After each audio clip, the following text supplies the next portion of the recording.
hari ini ku bersyukur merasakan kasih setiamu. Shalom saudara, selamat pagi. Kita ketemu kembali pagi dalam Morning Devotion. Selamat pagi saudara-saudara, apa kabar? Kita akan baca firman Tuhan dari 1 Tesalonika 5 ayat 23-28. Demikian firman Tuhan. Semoga Allah damai sejahtera menguduskan kamu seluruhnya. Dan semoga roh, jiwa, dan tubuhmu terpelihara sempurna dengan tak bercacat pada kedatangan Yesus Kristus Tuhan kita. Ia yang memanggil kamu adalah setia. Ia juga akan menggenapinya. Saudara-saudara, doakanlah kami. Sampaikanlah salam kami kepada semua saudara dengan cium yang kudus. Demi nama Tuhan aku minta dengan sangat kepadamu supaya surat ini dibacakan kepada semua orang. Kasih karunia Yesus Kristus Tuhan kita menyertai kamu. Saudaraku, kita sekarang sampai pada bagian akhir dari surat 1 Tesalonika. Pada bagian ini Rasul Paulus menunjukkan bagaimana menyeluruhnya pemeliharaan Tuhan atas kehidupan orang percaya. Seringkali dalam kehidupan kita berpikir bahwa Tuhan hanya tertarik pada hal-hal yang rohani saja.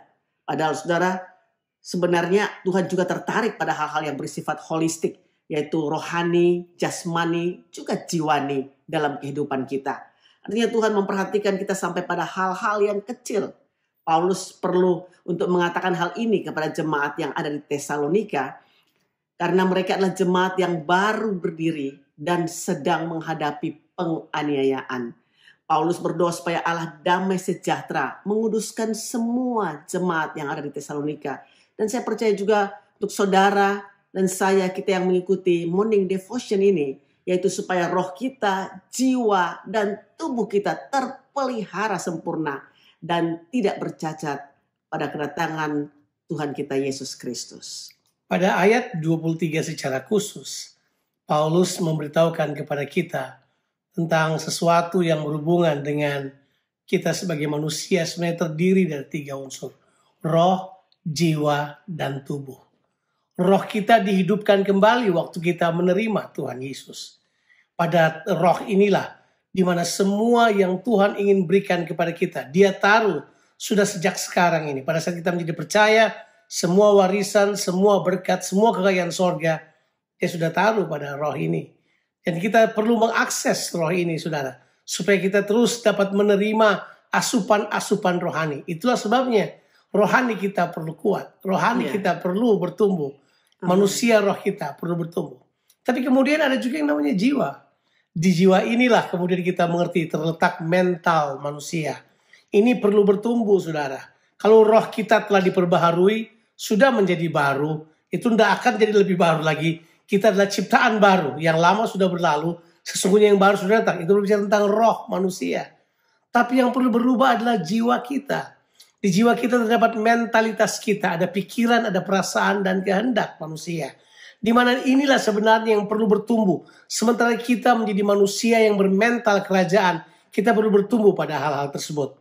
Kemudian ada tubuh manusia. Pada tubuh manusia ada keinginan, ada rasa lapar, ada kemudian mekanisme bela diri yang ada dalam tubuh kita. Semua ini Alkitab berkata Tuhan mau pelihara, rapih, secara khusus menjadi kudus, terjaga. Tuhan kita sangat memperhatikan bagian kehidupan kita secara menyeluruh. Ada orang yang beranggapan bahwa tubuhnya nggak berguna. Enggak, tubuh saudara berguna bagi Tuhan. Tuhan tebus tubuh saudara supaya tubuh saudara dapat menjadi manifestasi dari apa yang Tuhan ingin nyatakan lewat rohnya. Dia mau kita memanifestasikannya lewat tubuh kita ini.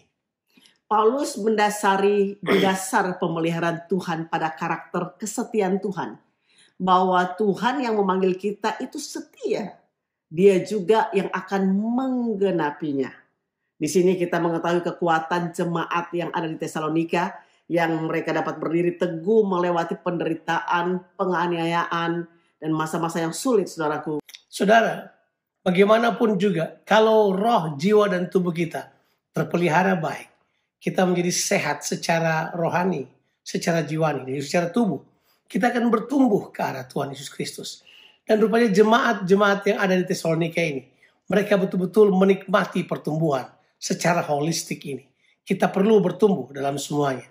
Untuk itu, pelihara roh saudara, pelihara jiwa saudara, pola pikir saudara, perasaan saudara, dan juga jaga tubuh saudara. Tubuh saudara adalah bait suci, supaya tubuh saudara layak dapat dipakai oleh Tuhan untuk kemuliaan namanya.